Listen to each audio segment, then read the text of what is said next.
11. Oh, ini 1311. Beliau meninggal 1343. Ini Hijriah, Gus ya? Hijriah. Hijriah.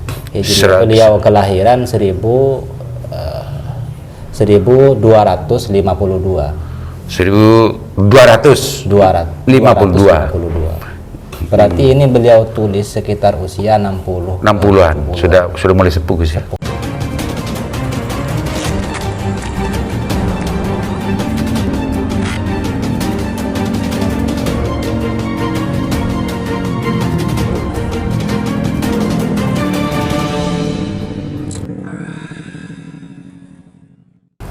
Gus, dari sekian banyak peninggalan dari Syekhona itu, awal pertama yang ditemukan oleh jenengan sebagai ketua Lajnah yang mana, Gus? Kenapa, Gus?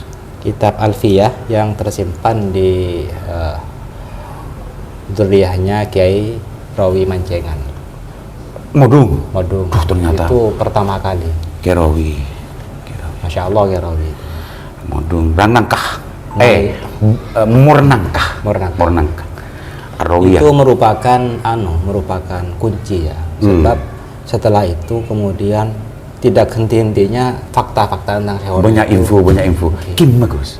Saya dari Kiai Rawi, Gus. Yang dari Kiai Rawi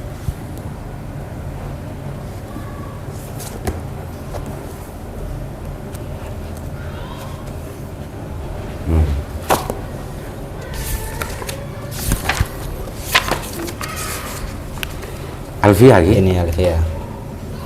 Ini dari yang di kitabnya Syekh. Ini kan seratan Kiai Rawi tadi? Bukan, ini seratan Mbah Khalil. Oh. Tammah Kitabul Alfiyah fi Ilmil Arabi ala yadil katib Adzalil Khalil bin Abdul Latif bin Hamim bin Abdul Karim bin Muharram. Ya Allah, ini kan seratan Syekhona. Lah kemudian akadia keumuman kitab beliau ketika sudah dikasih ke orang lain pindah tangan itu disebut Bismil Walad pinter Muhammad Rawi bin Musa Mancengan Fatahallahu alaihi wa ja'alun almi zahiran batina bijai Muhammad sallallahu alaihi wasallam. Ini tanda jamu sekarang Gus. Apa itu?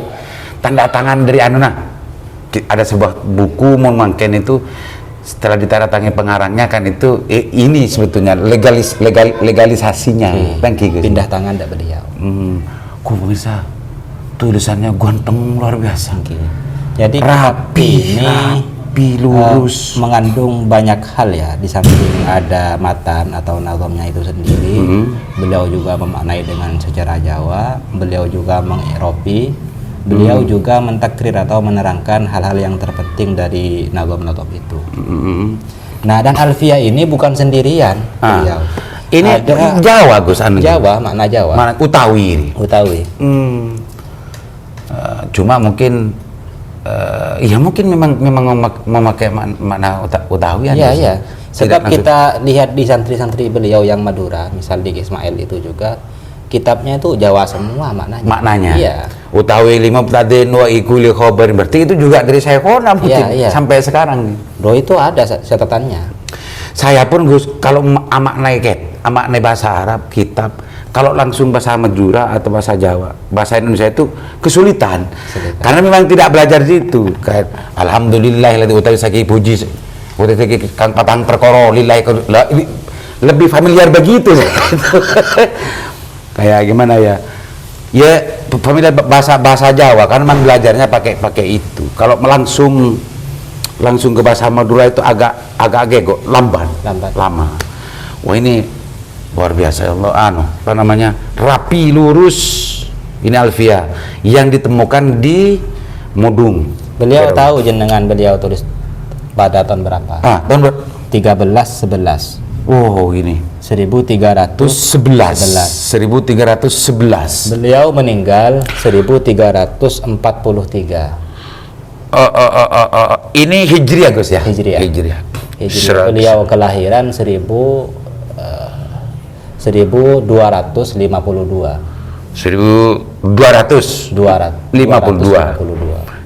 Berarti ini beliau tulis sekitar usia 60-an. Sudah mulai sepuh, Gus ya. 1311. Iya. kitab ini diserahkan ke Kiai Rawi bin Musa Mancengan, dan sekarang sudah menjadi milik Lajnah. Bukan milik. Minjam itu sih. Bukan. Jadi kita untuk file aslinya itu kita meminjam, kemudian kita digitalisasi.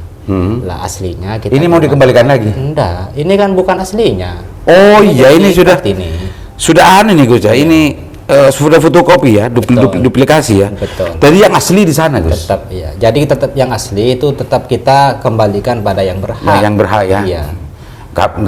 Nggak dikasih ya seumpama NU atau tim Lajnah NU untuk meminta aslinya, nggak dikasih Gus. Mungkin harus ada pendekatan bagaimana. Ini Alfia. Ini pertama kali Gus. Pertama kali menemukan langkah yang dilakukan oleh tim Lajnah untuk menelusuri peninggalan ajaran baik itu kitab atau yang lain-lain. Ini yang pertama kali dapat. Selanjutnya apa aja? Banyak sekali. Bahkan ada tafsirnya ini. Tapi saya sedang tidak pegang utuh. Yang ini yang ini merupakan manuskrip asli. Yang punyanya Ki Ismail.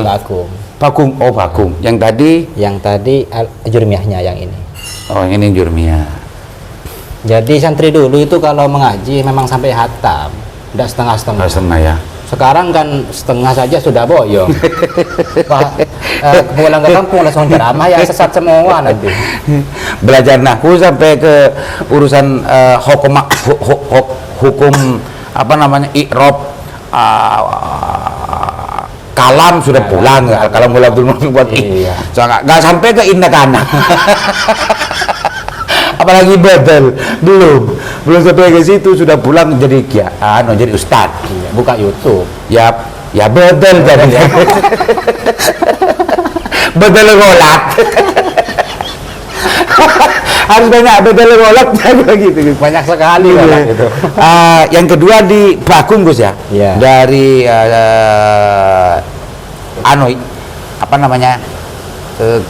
kainya jenengan sendiri Gus ya. Kiai Ismail Bakung. Ini Gus ya. Ini. Tapi kalau ini sebetulnya bukan seratnya Syekhona Gus ya. Bukan. Kalau yang tadi itu seratnya Syekhona. Rapi banget. Jadi kita begini maksudnya, antara guru dan murid itu memang sama-sama menulis. Jadi misal ada yang namanya yang terkenal di kita itu nenek moyang kita pelaut. Yang melaut ya memang itu yang dekat-dekat dengan pesisir, memang melaut. Lah kalau yang ngaji, kalau kayak gini berarti kita berhak mengatakan nenek moyang kita penulis. Itu banyak loh kitab-kitab di Madura itu, banyak sekali. Gus. Kalau dulu tuh muallim, kiai juga nulis, santri menulis. Nah, ini menarik untuk ditadabburi Gus, untuk dari cerita ini, dari ini semua, ini bisa melahirkan sebuah metodologi pembelajaran Gus. Iya, betul. Kalau sekarang kalau di ustad kan nang-nanang Gus. Nang-nanang. Kenapa? Kalau ustadnya saya Gus. Gitu ya. Toles. Abang tedo, ternyata bisa dimaklumi, bisa diketahui dan bisa diyakini ya bahwa Syekhona hafal semua ini, hafal apa yang menjadi ini, semuanya hafal beliau. Betul. Dan kenapa masih ada kitab peninggalan semacam itu dia dengan tulis sendirian semacamnya? Ini sebetulnya yang harus kita tafakkur lebih dalam dan tadabbur agar metodologi pembelajaran itu bisa juga untuk kita pikirkan apa sebetulnya waktu dulu ketika Syekhona memberikan transfersi ilmu kepada santri-santrinya. Resepnya itu apa? Ya, sampai diakui atau tidak kalau Syekhona itu santri-santrinya itu nyaris tidak ada yang tidak jadi kiai besar gitu. Jangan-jangan ya nggak usah lanjutkan ya, nggak usah dilanjutkan. Kalau jangan-jangannya nggak usah dilanjutkan ya. Yang kelihatan aja. Enggak. Zaman sekarang kan sudah berbeda, Gus. Ilmu yang diajarkan kan sama, Gus. Alfiyah ya alfiyah. Bagaimana belajar tentang masalah tarkib kalimat Arab ya sama gitu ya dengan beliau. Cuma dampaknya gitu. Antara dulu yang semua santri-santrinya Syekhona itu banyak menjadi kiai dan menjadi jujukan bahkan menjadi kiai besar gitu ya. Ini kan kalau bicara kuantitas santri hari ini dengan dulu, iya ya simpulkan sendiri itu. Tapi dampaknya ke masyarakat kalau bicara kuantitas, kayaknya lebih banyak sekarang santri itu. Iya betul. Nah, tapi dampak ke masyarakatnya ya jauh lebih berdampak yang dulu.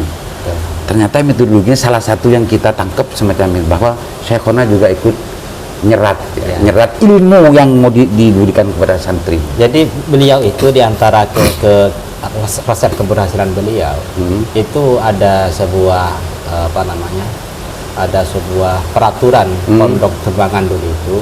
Syekhona itu tahu begini, santri Tembangan tak oleh apinda atau keluar di pondok kecuali mahir alfiyah, hafal alfiyah. Itu merupakan ijazahnya begitu, bukan tertulis ya, tapi memang skill. Kalau skillnya tidak mampu ya jangan keluar dulu. Itu yang kita dengar dari penuturan para kiai-kiai ketika pondok pesantren Sonahul dan Syekhona itu membuat sebuah aturan santrinya tidak boleh keluar kalau tidak faham dan tidak alim alfiyah. Betul. Ibnu Malik. Ini ilmu alat pemirsa. Kalau yang bukan santri mungkin agak asing ketika bicara Jurmiyah, Imriti, Alfiyah, Suja'i itu mungkin agak asing kalau bukan santri. Kalau santri ya sudah makanannya tiap hari. Kalau itu harus hafalan, harus harus merangkai kalimat, ini juga harus dijelaskan, ini apa, itu apa gak selesai siang malam. Jadi dari yang sekian banyak dari dua ya tadi, dari sumber di Ngodung dan di Pakung, yang lainnya Gus? Ini ada dari Tumara. Ini cuman Madura. Tumara itu mana Gus? Nah, itu saya tidak tahu. Tumara. Cumpul itu Gus, Tumara itu Gus. Orang yang juga nggak di Mamangken. Tak kok Namira. Oh, Kinara. Namira Tumara. Dari santri juga. Santri Syekhona.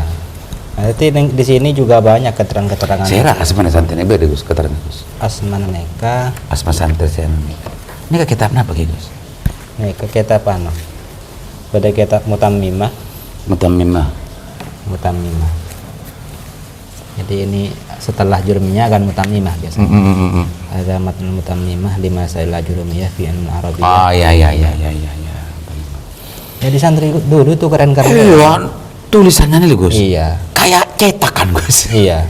Jadi kita dulu itu kan memang tidak terpaku pada kitab cetakan. Itu kalau mau ngaji berarti harus nulis dari awal sampai akhir kitab yang mau mengaji itu. Ya. Karena kalau dulu memang zamannya ya nggak semudah sekarang Gus kan. Jadi unsur tahapan sebanyak Gus. Raja orang itu Gus yang justru membekas, berasar dari dirinya, berasar ke masyarakat. Makanya ketika ini seperti ini kami terapkan di zaman sekarang. Itu nancep ke anak-anaknya Mang. Jadi anak-anak itu sebelum ke madrasah wajib menulis apa yang pelajaran yang dia misal kitab Riyadul Badi'ah misalnya. Mabadi.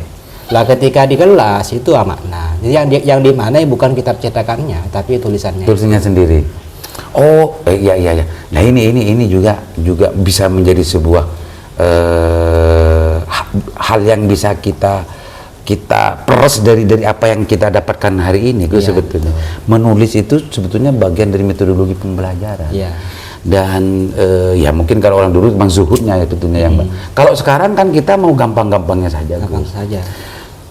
terbukti meskipun keilmuannya itu dianggap sama gitu ya guys ya, dalam pemahaman keilmuan yang ada dalam kitab itu, cuma dampak dari ilmu yang didapatkan dari guru itu tidak sama. Betul. Kita Tidak mengatakan rasa itu. Rasanya nggak sama. Kalau sama. Nasi pada, pipi kepada.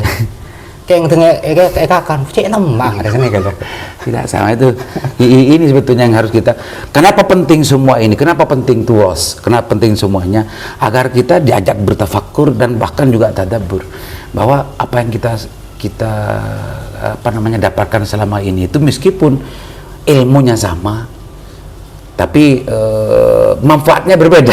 Betul. Manfaatnya berbeda. Itu satu. Yang kedua, ada lagi yang berupa di zaman sekarang ini kan, baik itu guru atau murid atau dalam hal ini yang memangku kebijakan dalam meramu pendidikan mau disetel seperti apa, tambah ke sini kan tambah lo edep nih kan. Lo tuh mana yang murid, mana yang guru, mana yang ustadz, mana yang guru, mulai campur, mulai subhat nih Gus.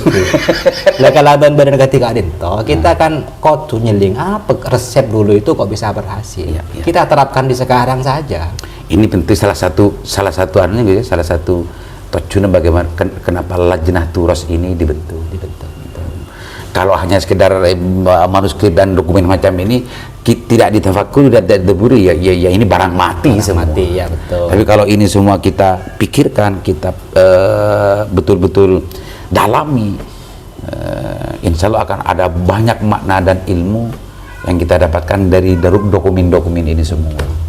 Dan pesan saya lagi kan begini kak, neng pok neng maroman kah istana banyak neng kampung kak dento napa ki tulisan-tulisan kitab seperti ini yang kemudian tidak mendapat penghargaan dari tuan rumahnya itu.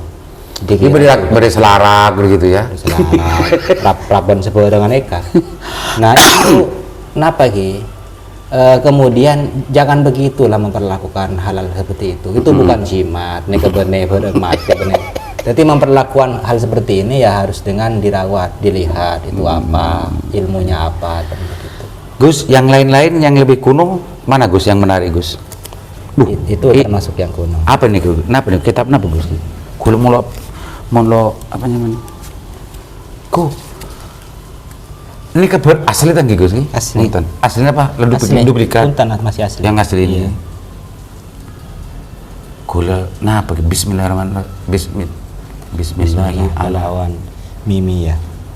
Anyebut bahasa Jawa. Bahasa Jawa. Iya, memang Jawa itu dulu merupakan bahasa apa ki? Bahasa pendidikan. Makna makin istilahnya. Bismillah.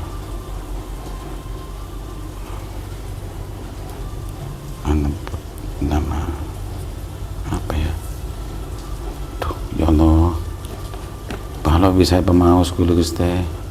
Derem. Anda kitab apa ki? Sahabat nih kak. Kipas ingkang ini. Ini aslinya iya bahasa Jawa semua Gus. Iya, bahasa Jawa. Bahasa pendidikan Jawa dulu itu sebelum bahasa Indonesia. Ini apa Gus ya? Artinya maknanya ya. Filolog kawan yang kalau saya tidak tahu. Kan saya filolog kan. Nah, penyaman nih, gimana istilahnya? Tapi ini jimat Gus, ini jimat. Enggak makroan ya Gus, surat ya. Hiasan. Makro apa namanya? Nengkir kan berarti dia kitab Gus, neng Quran kan sebenarnya beda apa ya? Ilmiah itu catatan kaki atau apa ya istilahnya. Cuma ini juga bisa membantu untuk memahami apa saya tulis kita Gus. Gus. Nah, tapi kita masih belum mendalami ini, harus orang yang tahu lah yang bisa yang mencetak Gus dan banyak yang lainnya.